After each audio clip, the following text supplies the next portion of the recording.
За ингээд одоо нохоо маань төрөх болцсон.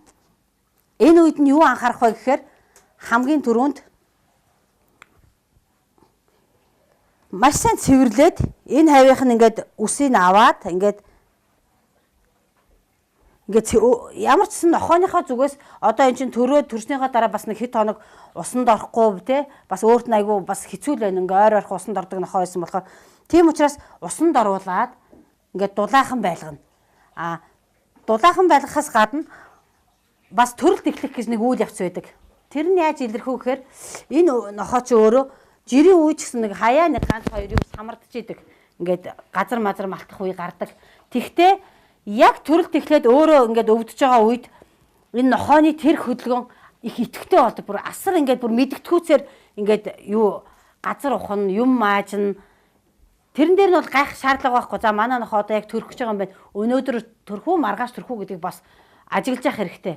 За мөн маш их амьсгаатна. Бүр юм халуунд ингээд байгаа юм шиг ингээд хилээ гаргаад маш ойрхон хүчтэй амьсгаатна. Энэ бол яаж юм гэхээр энэ нохоо өөрөө өвдөд эхэлсэн байна гэсэн үг. Нэгсэндээ төрөлт явагдах гэж байна л гэсэн үг. За тэр үед нь юу анхаарах гэхээр нохоотойгоо хантай байна. Мөн эдгээр хэдийн ийм амьтан ч гэсэн өөрөө төрөх чадвартай ч гэсэн бас биднээс бага хэмжээний тусалцаа авдаг.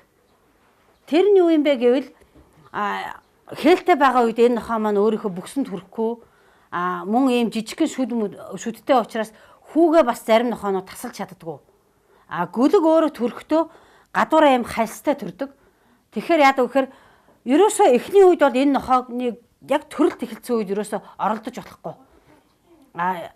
Харж агаад ингээд ямар ч хүндрэл гарахгүй тохиолдолд энэ нохоо ч өөрөө ингээд гөлгөө гаргацна. Гөлөг гарахтаа өөрөө гадуур аим хальстай гарна.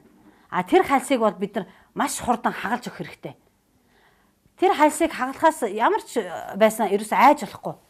Тэр хальсанд өвдөлт байхгүй. Тэр нохоод өгөх өвдөлт зовир байхгүй. Тийм учраас шууд энэ толгойн талынх нь хальсыг ингээд задлж өгөх хэрэгтэй. Тэгснээрээ тэр маш хурдан задлснараа та гүдгийгөө төдөө чинээ хурдан амин аварч байгаа гэсэн үг. За тэгээд хайчаар хайчилж болно. Ариутгсан сайхан хайч байж болно. Эсвэл та ингээ хумсаараа ингээ дараад ингээ хүүгийн тасалж болно. Тэгвэл юуг анхаарах гэхээр гөлөгнийхөө биенээс нэг юм чихчэн урууны хэртэй ингээ тавиад тэгээ хүүгийн та ингээ тасалж болно. Тэрийг боож моож ингээ юу элдв юмар арчих шаардлага байхгүй. За ингээл гөлгөө ихт нь амлуулах ч юм уу одоо ихт нь ойртуул тавиад их нь өөрөө долоогоо цэвэрлэл хатаачна.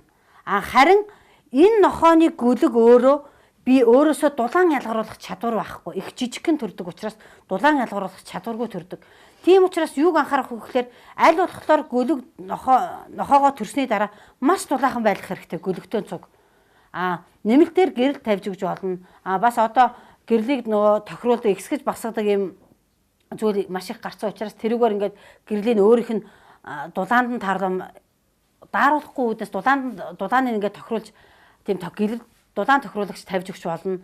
Ямар ч лээсэн 45 хоног хүртлээр энэ нохооны гөлөг өөрөө биенээсээ өөрөөсөө элч дулаан ялгаруулж чадахгүй гэдгийг маш сайн анхаарах хэрэгтэй. Хүмүүсийн маш их алдаатай юм юу гэхээр ерөөсөө жирийн ингээд тасалгааны температур төрүүлцдэг, гөлгнүүд нь ингээд овооролдоод гаслаад байдаг. Энэ манай нохооны гөлөг гаслаадах яаж байгаа юм бол гэдэг. Энэ нохоон гөлөг гаслах ерөөсөө хоёрхан шалтгаан байдаг. Даарах, өлсөх.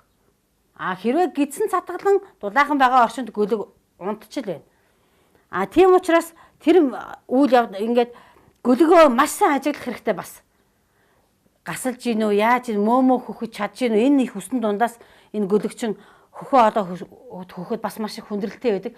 Тэгвэл харьцангуй ийм нохооны гөлөг амьдрах чадвар идэх маш их хүчтэй байдаг. Бус нохооныхыг бодвол хүү таслаад өглөө эхэнд нь ойртуулаад тэгэхэд өөрөөсөө хөхөө ороод хөхөх тал дээр бол ямар ч асуудал байхгүй, хүндрэл үүсдэггүй.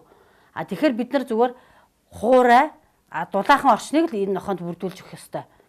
За тэгээд эхний шөнө буюу ер нь 7 хоногийн дотор бид нар энэ нохоогоо ер нь ажиглаж явах хэрэгтэй.